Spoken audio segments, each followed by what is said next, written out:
Today I'm going to be doing a sleeve shortening and length shortening alteration on this men's cotton shirt that I have acquired from my husband's wardrobe. It's just a standard blue striped cotton shirt. It has survived so many calls because I kept thinking maybe I'll do a little upcycling project on it. I thought maybe it might make quite a cute little pair of summer shorts, but actually recently I have fallen in love with it as a shirt. However, it is just far too big for me. The sleeves are too long, the length is a bit too long. So today I am planning to shorten the sleeves. I'm going to maintain the same design. I'm going to keep the original cuff and the placket, but I'm just going to move everything a bit higher up by a few inches. I'm also going to take a bit off the length. I think it could do with having a few inches taken off the bottom. Let's go in for a little try on. I'm going to show you what the shirt looks like currently. We're going to decide exactly how much length we're taking off the sleeve and how much length we're taking off the body, and then we will get her to the cutting table and we will start our alteration. Alrighty, let's go in for a little try on of the shirt so we can see what it looks like currently and how it fits me currently. Let's work out how much we need to take off of the sleeves, which you can see are far too long for me,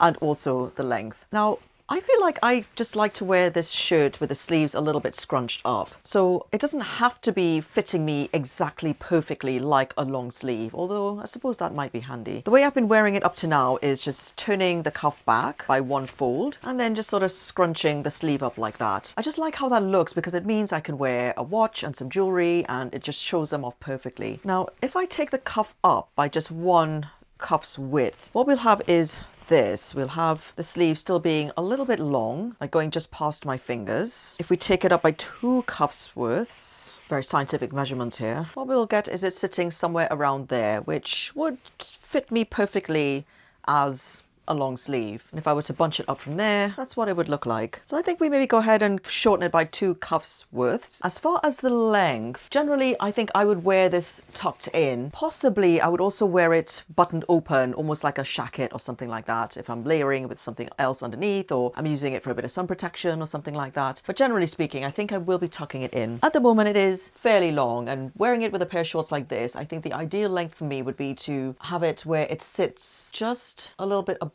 where my shorts come to. So kind of around that length, I think. So if I keep that folded, I'll just see what that measurement is. So that's about 2¼ inches. I think if we take 2¼ inches off the bottom of it, we'll take the sleeve up by maybe 2 or 1½ cuffs worth. So the cuff is about 3 inches. So I think if we take maybe 5 inches off the sleeve, so not quite 6, if we take 5 inches off the sleeve, 2¼ inches off the bottom, I think this would just be the perfect cotton oversized shirt for me. So let's get it to the cutting table now and let's get started with the alterations. As ever, when it comes to alterations, the first stage of this process is going to be a little bit of deconstruction. We are going to unpick and remove the cuff, and we're also going to unpick and remove the placket. I'm just going to undo all of the buttons. I am going to start by just unpicking a few stitches from the top of the cuff here. It's slightly annoying because these stitches are absolutely tiny, which is the hallmark of a well-made garment usually, but obviously makes alterations a lot more slow and painful. I've unpicked a few stitches from that end, so now I can get my seam ripper in there with the ball side in, and I can now just run that along. Being careful not to rip my fabric. It doesn't matter so much if I rip the sleeve, but obviously I don't want to rip the cuff because I'm going to be replacing the cuff a bit higher up. On this particular sleeve, you can see that it was just one row of stitching that held the shirt into the cuff. Sometimes they do this in 2 stages. They'll sew one side of the cuff to the sleeve and then they will sew the other side down. But in this case, it was all sewn in one, which makes it very handy for unpicking. Okay, so we've got one cuff removed now. I'm just going to go ahead and unpick this whole shirt placket here as well. On the placket piece here, I had to unpick the stitching that went across here, up to the peak, and like that. So if I peel this back and show you, that whole section of the placket is just top stitched on. With the top of the placket removed, this is what you can see underneath. We have the other side of the opening with this bottom strap. I think this pattern piece is called the bottom strap and this pattern piece is called the top strap of the placket. So let's go ahead and unpick this side of the placket now. I'm going to need to remove the button because that is going through all of the layers of the placket and the shirt. And now we have that placket free. So what you can see here is that the sleeve was just cut in one straight line to accommodate for the placket. I am going to keep all of these bits together and I'm going to label them so I know that this came off of the right sleeve. I've got a little post-it here, a little bit of paper, so R for right, and I'm just going to pin all of these together so I don't lose track of which pieces came from which sleeve. Let's now see about shortening the sleeve. I've just pressed the whole bottom of the sleeve so we don't have any wrinkles as we're working. Now you can see how shaped the sleeve was cut as it came down towards the cuff on the original. Because we're going to be cutting fairly high up, we're going to lose a bit of that shaping, which is fine. We'll just have to bring that volume back into the cuff using a pleat or something like that, which is pretty standard on these types of shirts anyway. So we have worked out that we want to shorten the sleeve by 5 inches. So the first thing I'm going to do is take my friction pen and I'm just going to make a marking 5 inches up from the bottom all the way around the shirt. Remember that when sleeves are cut, they're not necessarily cut in a straight line across. Sometimes they are cut in slight curves. So you just want to make sure as you're going around that you're keeping an even distance away from all of the bottom edges. Let's go ahead and make that cut to the sleeve along that line we just drew. We have now cut the excess off from the bottom of the sleeve, so the time has come for us to now decide what we do about the placket. Just in terms of how high we want to take it up and things like that. If I wasn't taking much off the length, I could have just kept the whole placket intact and I would have just cut this slit up to here and then we would have just reattached all the placket pieces. Because I'm shortening it quite significantly, sometimes it kind of looks a bit weird on the sleeve if the sleeve's a bit short and then the placket's really long. It really doesn't need to be that long. Like that's probably going to come up to somewhere around my elbow. So I do want to trim the placket down. It really doesn't need to be quite so long. Now, because we've got this buttonhole, we either just skip the buttonhole altogether, so cut it so that the buttonhole goes into the seam allowance of the cuff and then the placket goes about this long. Or if I wanted to keep the button, I could position the placket so that it's like this. But to make the button halfway, because it obviously looks a bit strange having a button not centered, I would have to trim this whole piece of the fabric down by the corresponding amount, following every one of these shapes and then having to press these pieces all back and everything, which is obviously doable, but it's a bit more of a pain. So I think to make life easy for myself, I'm just going to position mine so that the top of the buttonhole is going to get covered by the cuff once it gets stitched on, so just inside the seam allowance there, which means that I will need to make my slit go up to about here. So I'm just going to take my friction pen, I'm just going to use this measuring tape as a ruler, and I'm just going to make myself a little marking just there.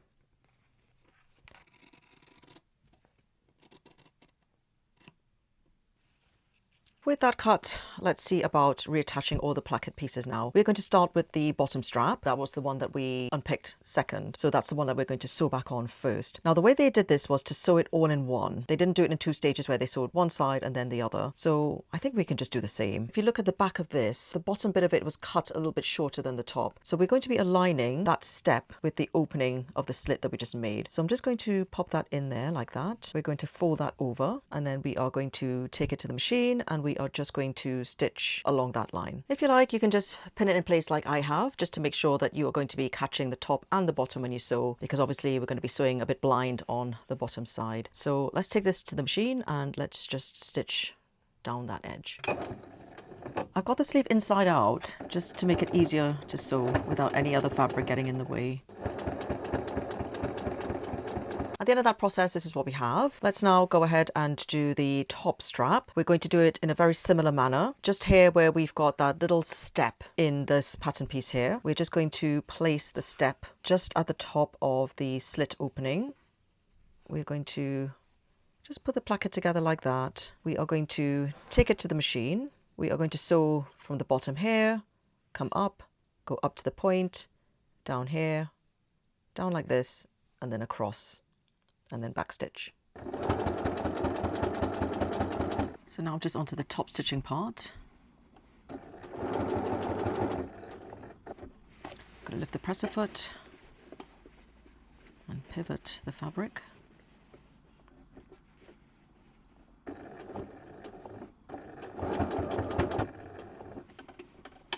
Again, lift the presser foot. Handily, I've got these stripes here as my guide so that I can make sure that I'm keeping to straight lines as I sew this.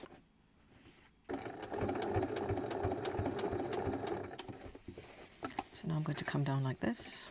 And what you'll see is that the top strap now covers the bottom strap.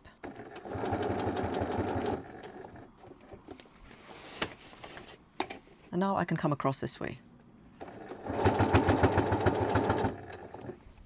And backstitch.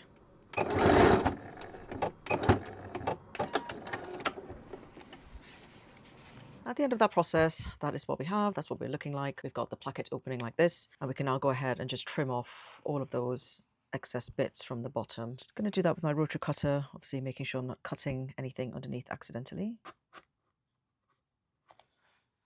We are now ready to sew the cuffs back on, and we will do that in the same manner that we took them off. We will just sew it all in one rather than doing one side first and the other side next. So we have got the buttons on this side and the buttonholes on that side. But as you can see, the sleeve is now significantly wider than the cuff. So we are going to have to bring that in with a pleat or two, but we'll work that out in a minute. For now, let's just start pinning the cuff into place. Usually with the pleating, it is done on the side with the top strap of the placket, and it is pleated towards it like this. So let's start pinning from here, and then we'll just work out how much excess we have and therefore how much we need to pleat. I have pinned the cuff to this sleeve. There's a little bit too much volume to just put into one pleat, so I have just done 2 pleats there. So we need to replicate that on this side. I've started pinning this one as well. Just wanted to show you what I'm doing with the pleats. Well, it's not rocket science really, but the pleats are going to go in the direction of the top strap of the placket. I probably should measure, but I'm not going to. I'm just going to eyeball. So that first pleat will fold in like that. I just want to check that it roughly looks the same on both sides. I think that's probably good enough. Obviously we're doing mirror images here. And then the second pleat will overlap the first one a little bit, like so. I'm going to get them both into the cuff, and the spacing looks roughly right, looks roughly even. Let's go ahead and pin the rest of the cuff, and then we'll take it to the machine and stitch it all together. Okay, so we've got both the cuffs pinned to the bottom of both sleeves. I'm going to take this to the machine, and now we are going to just stitch along the pinned lines there. I'm going to use the original stitch line as my guide. I'm just going to take each of the pins out as I approach them.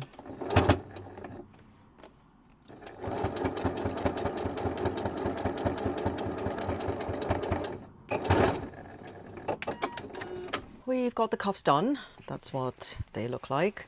Exactly the same, apart from we've just got a shorter placket now. So let's now move on to shortening the shirt. I am going to shorten the shirt by 2¼ inches. We're just going to follow the same line as we have on the original shirt. We obviously need to accommodate for a hem allowance. We have got 1/4 inch double turn hem, so multiply that by 2, we've got 1/2 inch. So we need to add back 1/2 inch in order to get to our finished cut line. So if I put my measuring tape on 2¼ inches along the bottom, and then I will make my markings here at the 1/2 inch line, which is what we're adding back for our hem allowance. I'm just going to do that all the way around the hem of the shirt. Now let's go ahead and make the cut. I actually decided to take another 1/4 inch off, so I'm going to be shortening by 2½ inches in total, hence why I've got 2 sets of markings here. I'm just going to cut along the top line of markings.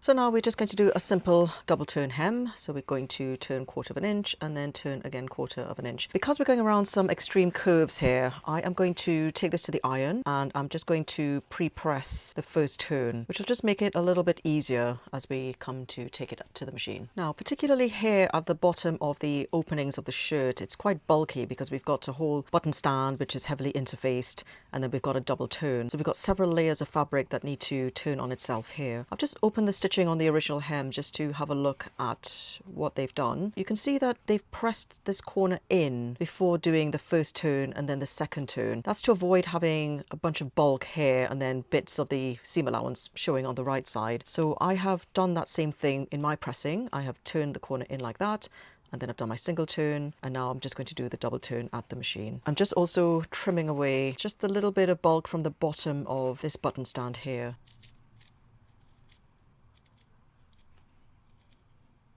Okay, so I have pressed the first turn. Let's get this to the machine, and we will just finger turn and sew the second turn. Might be a little bit overkill, but I'm going to install my walking foot for this because we are double turning on some extreme curves here, and I just don't want the fabric to pucker as I'm going around those curves. Let's go ahead and do our double turn. This is the bulkiest part of the sewing, just here on the double turn on the button stand. You can hear how my needle's struggling to get through all those layers of fabric.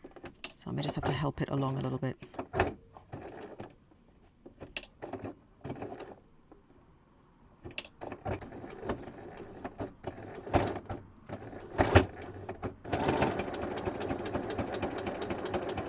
few of these little twists can just come out in the final press, but I obviously just want to minimize during this stage how much the fabric is twisting. That's how it looks at the end of that. It's a tiny bit wavy, but we'll just give it one final press, and then that should iron out any of those little wobbles.